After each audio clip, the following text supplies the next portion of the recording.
Hey, what's up mga kaballers? Maligayang pagbabalik sa aking channel. Halina't pag-usapan natin ang balita patungkol sa big man na target ng Lakers ngayon at ang balita patungkol sa trade ni Zion Williamson sa Warriors. Tara na't pag-usapan natin yan dito sa Basketball Hot Shots.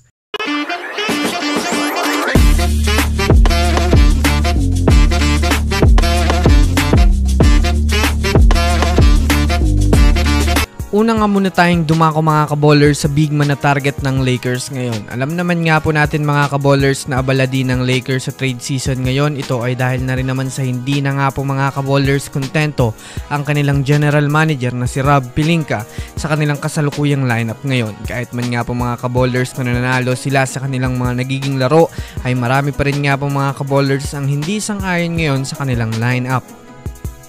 Big man, yan nga po mga kaballers ang gustong makuha ng Lakers upang mailagay na nga po nila mga kaballers si Anthony Davis sa kanyang hinihinging pwesto na maging forward muli ang kanyang role sa Lakers. At isa nga po mga kaballers sa mainit na kinukuha ng Lakers ngayon ay itong si Jonas Valanciunas na ngayon nga ay available na rin sa trade market. Bukod nga dyan mga kaballers, handa na nga po ang player ng Lakers na bitawan na upang ma-trade ngayong season. Malaking tulong nga po mga kaballers para sa Lakers si Jonas Valanciunas, lalo pat nabibigyan nga po ito ng spotlight sa pagiging sentro at mas lalong lalakas ang frontcourt ng Lakers. Ano sa tingin nyo mga kaballers?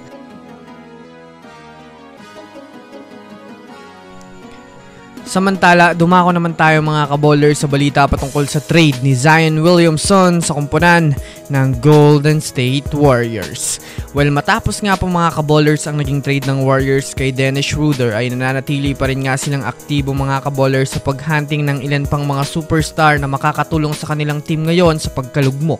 Kaninang umaga nga po mga kaballers nang naibalitang available na nga si Zion Williamson at open for trade na nga po ito mga kaballers sa Pelicans. Kaya naman mas lalo nga itong umiinit ngayon dahil sa hindi pa nga po mga kaballers tapos ang Warriors at hindi pa nga nila nakukuha ang tamang timpla para sa kanilang kupunan. Kung susumadayan nga natin mga kaballers, bagay na bagay nga po itong si Zion Williamson sa GSW dahil bukod nga po mga kaballers ang madadagdagan ng isang star caliber player, ang GSW ay magkakaroon nga po mga kaballers ng katandem si Stephen Curry sa pagtala ng puntos. Kilala naman nga natin mga kaballers si Zion Williamson bilang isa sa mga magagaling na player na kayang buhatin ng kanyang team sa mahahalagang laro. Kaya labas mga Warriors fans, ano sa tingin nyo mga kaballers? So yun lamang mga kaballers, yan lang naman ang pag-uusapan natin ngayon. Pindutin ang subscribe and hit nyo na rin ang notification bell para sa mga susunod na updates sa mundo ng basketball. Again, this Basketball Hot Shots. Thanks for watching.